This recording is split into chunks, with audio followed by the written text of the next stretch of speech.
Hello, friends. I'm Samuel. Welcome. I'm sorry it's been a while. I got a bit thrown off by the US election. I stayed up all night because I'm a huge nerd, and I've also been putting together a research proposal to hopefully do a PhD.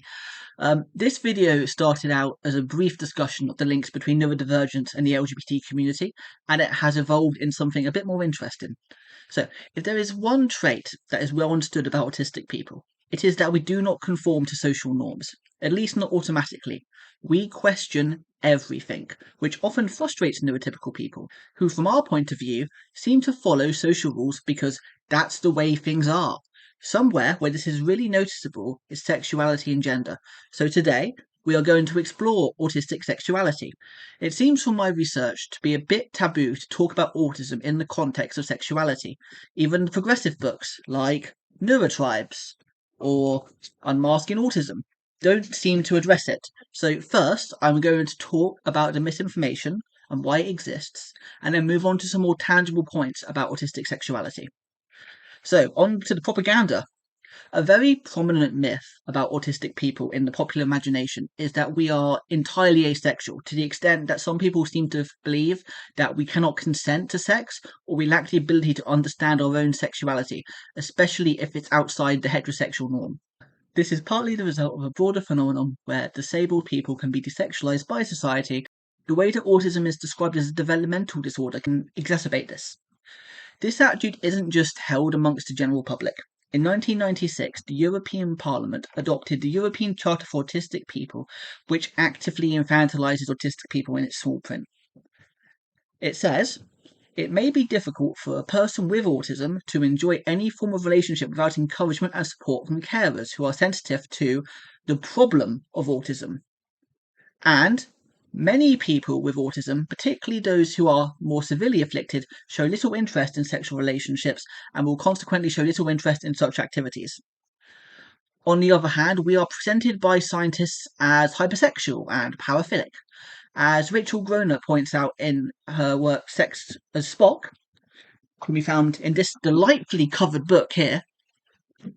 The language used in a variety of medical texts talks about how to manage or discourage sexual behaviors and autistic people, and the assumptions are made that all autistic people, regardless of how high functioning they are or should be asexual. Because these medical texts view autistic sexuality as inappropriate or potentially harmful to others. Okay, so one of the criteria that our buddy Asperger, the Nazi, established in 1940s was that he believed autistic adolescents to be oversexed, describing public masturbation, homosexuality, and one of the girls was described as being out at night with several male acquaintances. As I said in the Nazis and autism episode, this behaviour had very different outcomes for the boys and girls who Asperger did not believe to be autistic. Um, of course, when you consider that he was evaluating a really small sample in the context of the socially conservative attitude of the 1940s and the influence of the Nazi state's Volksgemeinschaft, this had to be taken with a mountain of salt. Nevertheless, this idea has persisted, and you can find these studies in the last 10 years which paint autistic people as broadly ignorant of the world and yet sex crazed.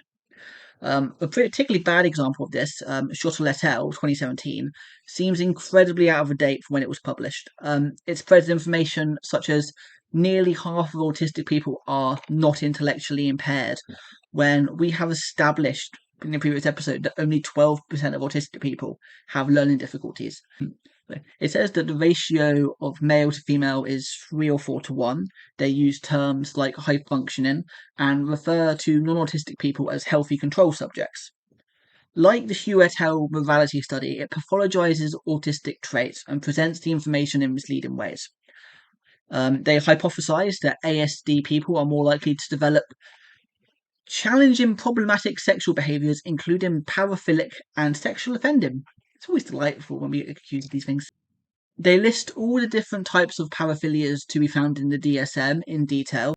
They conclude that although ASD individuals have a high interest in sexual behaviors, because of their specific impairments in social and romantic functioning, many of them also report some sexual peculiarities. You might wonder, what is a paraphilia? I did. Paraphilias are persistent and recurrent sexual interests urges, fantasies, or behaviours of marked intensity involving objects, activities, or even situations which are atypical. This covers a wide range of things, from dressing in clothes of the opposite gender through to sadism, masochism, exhibitionism, and a number of other non-consensual practices. The actual data here shows some really bad problems in their research.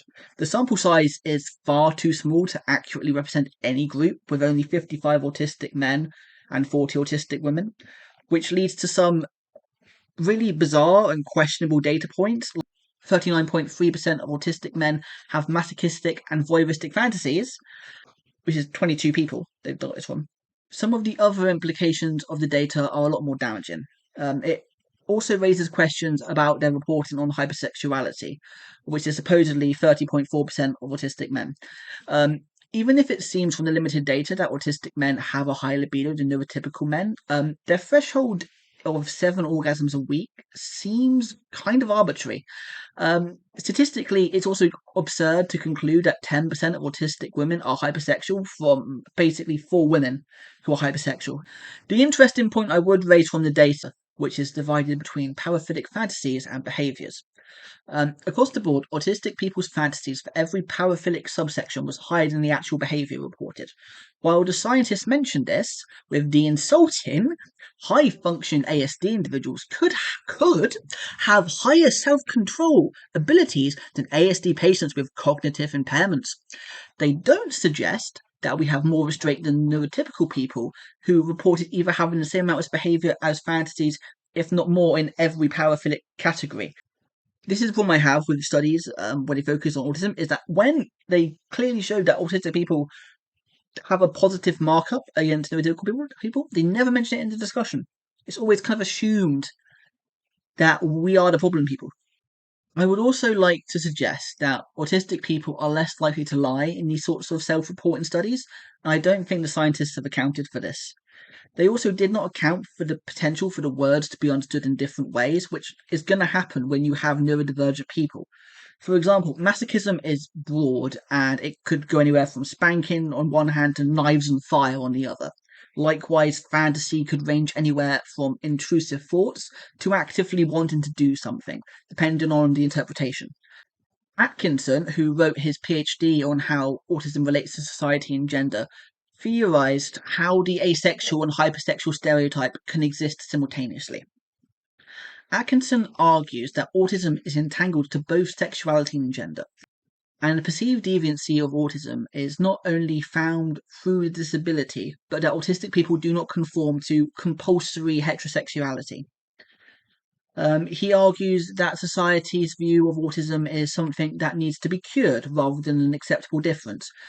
And the idea that autistic people might create more autistic people, or that there is a future where disabled children exist, is seen as undesirable.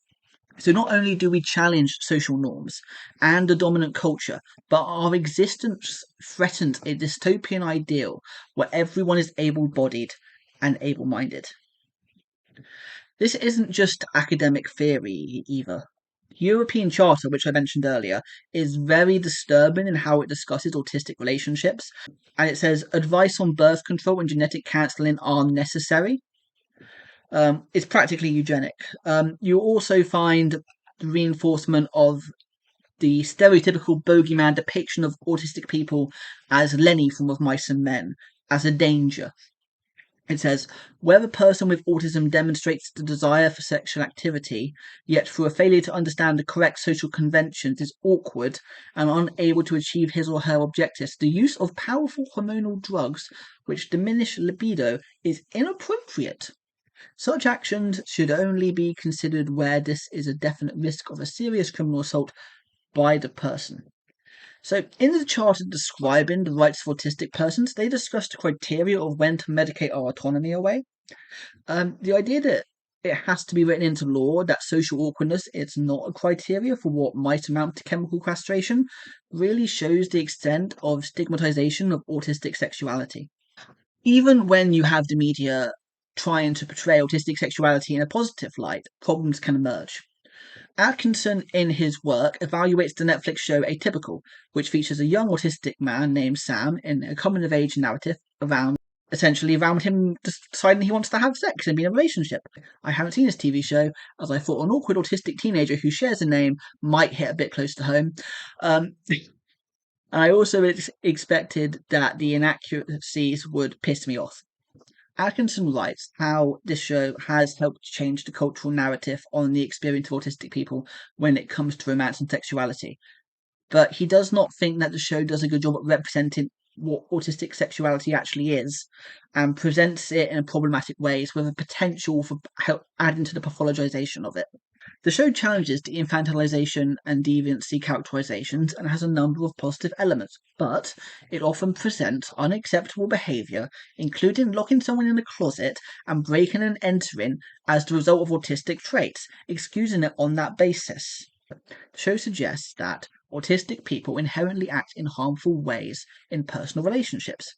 Atkinson argues that the show paints autistic people as threatening and obsessive, building a stigmatization and giving fuel to the idea that autistic people aren't suited for romantic relationships.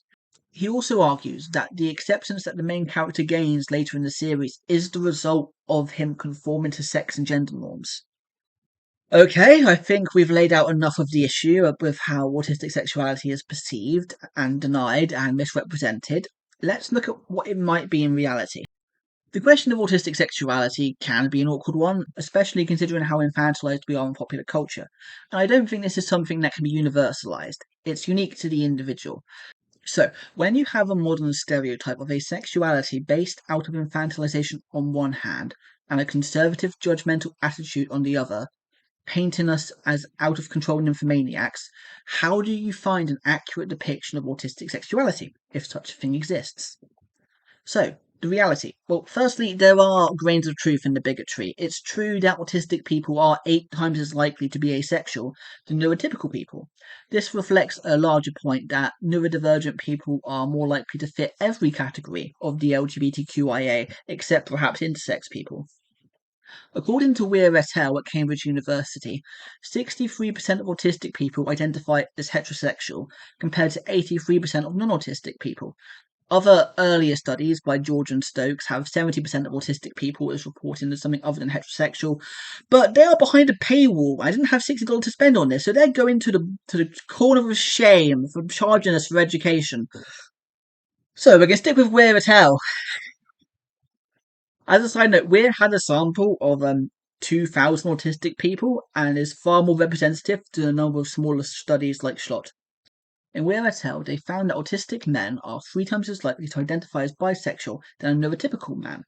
There is also an increase in identification of autistic women, but there's a much smaller gap. I think this is something to do with bisexuality in men being seen as less socially acceptable than in women. I don't know how much of that is a stereotype and how much of that is real, but that is my theory on it, at least. Autistic women are also 3 times as likely to be lesbians than neurotypical women. At face value, the percentage of autistic men who identify as gay is slightly smaller. However, the study's limitations section acknowledges that they predominantly studied white autistic women. Also, the difference between autistic and non-autistic gay men is within a point, which would be well inside the margin of any political polling.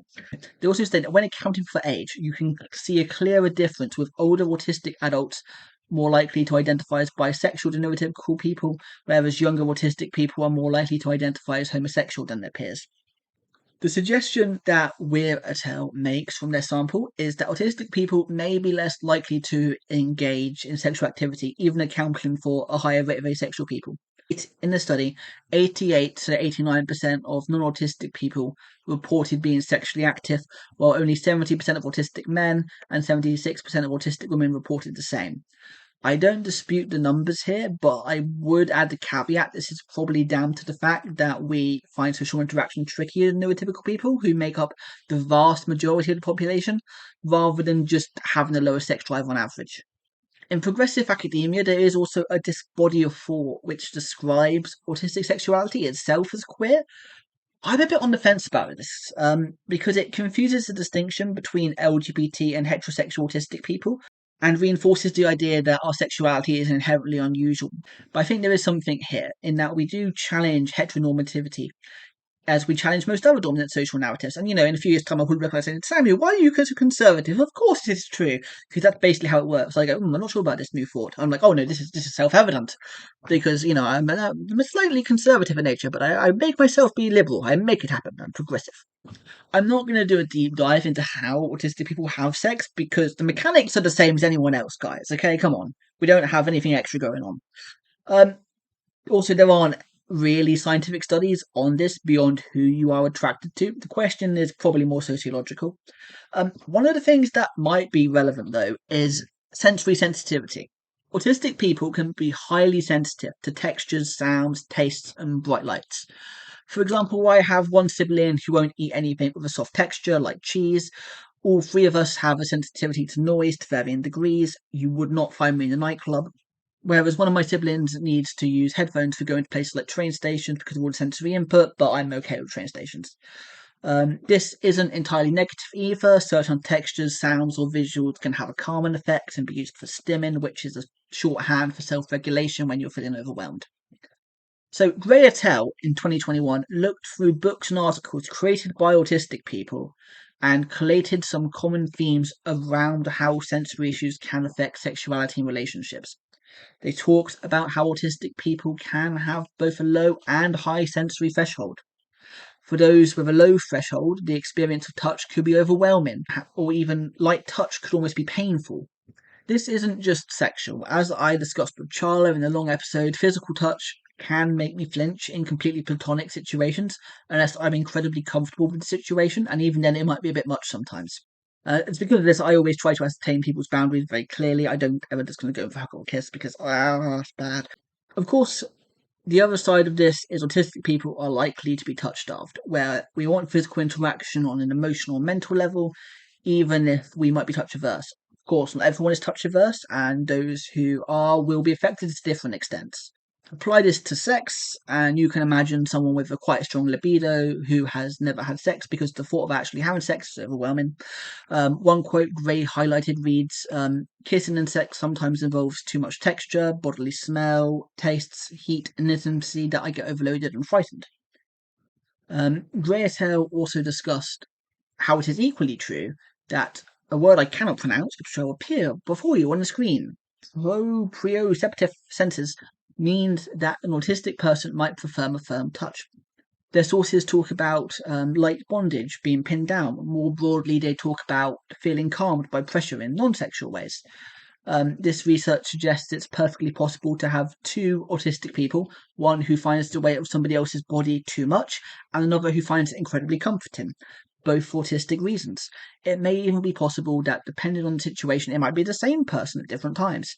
This is where the conversation about autism and asexuality can get interesting. Groner also evaluates autistic writers and talks about the experience of Temple Grande and describes Grande as seeing sex as an undecipherable social game that doesn't make sense and therefore chooses to be celibate, which is a perfectly reasonable reason not to be interested in it. She also has a significant aversion to physical touch, describing how hugs from family members can make her skin crawl. In a way, she's asexual because she's autistic, but for two different reasons: sensory and the question of social norms, which most people take for granted. On top of this, maybe not be interested in it. Corona, like Gray, also highlights an aversion to soft touch among many autistic people and the desire for deep pressure. Autistic sexuality is diverse, as it is with neurotypical people, if not more so, when it comes to being attracted to different groups. It may even be kinkier. There are plenty of jokes going around Instagram inside the community about how we invented BDSM or about how we don't really have praise kinks, that it's just a need for validation and love, which is a bit sad. But we will put aside whether the desire to be called a good boy is Freudian or autistic for now, okay? The difference between autistic and neurotypical sexuality comes down to the ability not to succumb to peer pressure, to explore who we are attracted to. I think, on the whole, autistic sexuality is wider than neurotypical sexuality. There are more of us who escape the heterosexual norm and exist on either side of it or different around it. Big mess of a big spherical circle. Look, we are sensual and sensitive to stimuli, which means that vanilla sex might be too much or not enough. We may not have an interest in sex and won't just do it because everyone else is, or we may place it differently on Maslow's hierarchy of needs than you might expect of a neurotypical person. And our sex lives might start later due to difficulties with social interactions. But regardless of all of this, autistic people have a varied and colourful experience with sexuality, which while different, is not devious or dangerous. It's delightful, guys. We're fabulous. Right. Okay. Thank you, guys. That will be all for today. We're going to end it here to keep it a manageable length, even if there's a lot more I could have said. In a future episode, I'm going to explore autism and gender, and we'll cover the link between autism and transgender people to, cover the stuff I didn't have time to cover in this episode.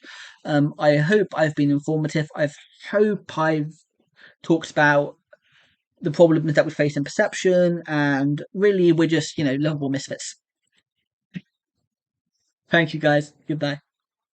Do do do do do phenomena. Do do do do phenomena. Do do do do do do do do do do do do do do phenomena.